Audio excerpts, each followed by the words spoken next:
PMS, Pag na-miss. pero subject for approval muna ng MMPC. Okay.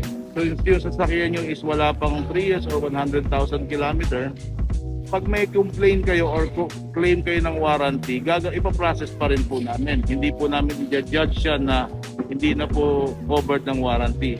Okay. Ang process po doon, gagawa po namin ng quality report, Right. isasubmit po namin sa MMPC, yun yung po yung planta, and then aantayin po namin yung sagot nila, yung approval or disapproval letter nila regarding the claim, and I will explain to the customer kung ano ba yung grounds bakit hindi siya na-approve o Right.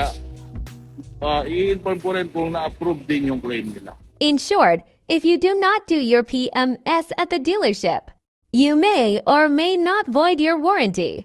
Just proceed and file your claim and wait for the results. Like and subscribe.